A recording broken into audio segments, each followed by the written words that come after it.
ng bayan, maasahan anumang panahon. Magandang araw po sa ating lahat. Narito ang update sa lagay ng panahon ngayong araw ng Miyerkules, June 26, 2024. Sa kasalukuyan ay Intertropical Convergence Zone ang nakakaapekto sa Mindanao, samantalang easterlies naman sa natitirang bahagi ng ating bansa.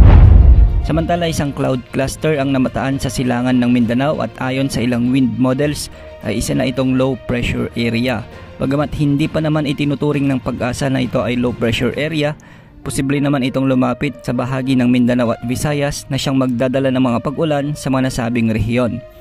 Hanggang sa huling bahagi ng buwan ng Hunyo ay mababa pa rin ang tsansa na may mabuong bagyo sa dagat Pasipiko, pati na rin sa unang linggo ng Hulyo ay wala rin tayong nakikita o namomonitor na posibleng pumasok sa ating Philippine Area of Responsibility. Ngayong araw nga asahan ng maulap na kalangitan na may pulupulong pag-ulan sa bahagi ng Caraga at Davao Region dahil sa epekto ng Intertropical Convergence Zone. Ang mga lugar na nabanggit ay posibleng makaranas ng katamtaman hanggang sa malalakas na pag-ulan at posible ang mga pagbaha at pagguho ng lupa. Samantala, dahil naman sa umiiral na easterlies, asahan din ang maulap na kalangitan na may tsansa ng mga pag-ulan sa bahagi ng Bicol Region, Eastern Visayas, Aurora at Quezon Province. Posible rin ang mga pagbaha at pagguho ng lupa. Ngayong araw ay may mga inasahang localized thunderstorms din, lalo na pagsapit ng hapon at gabi sa Ilocos Region, lalo na sa bahagi ng La Union, Pangasinan at ilang bahagi ng Ilocos Sur. Posible naman ang mga pag-ulan sa ilang bahagi ng Cordillera Administrative Region.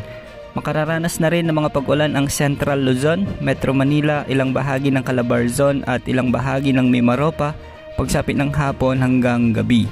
Mas makararanas naman ng mga pag-ulan ngayon ang Bicol Region dahil sa umiiral na easterlies. Sa Visayas may mga inaasahang pag-ulan din sa Western Visayas, ilang bahagi ng Central Visayas at Negros Island Region.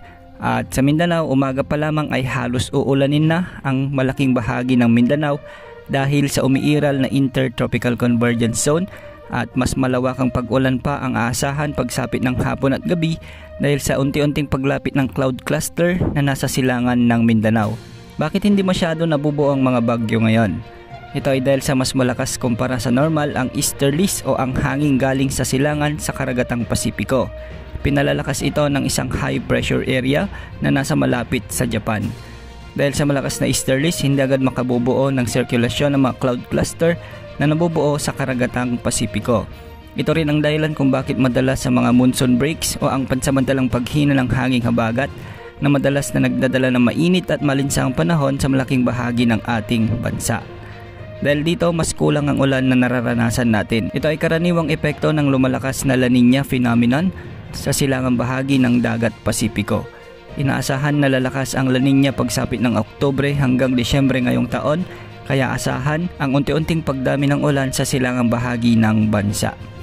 Kahit mahinang mga weather systems na umiiral sa bansa, laging tandaan na may tsansa pa rin ng mga localized thunderstorms mula tanghali hanggang gabi, kaya andyan pa rin ang banta ng pagbaha at pagguho ng lupa. Sa ngayon, wala ring nakataas na gale warning sa mga karagatang sakop ng ating bansa.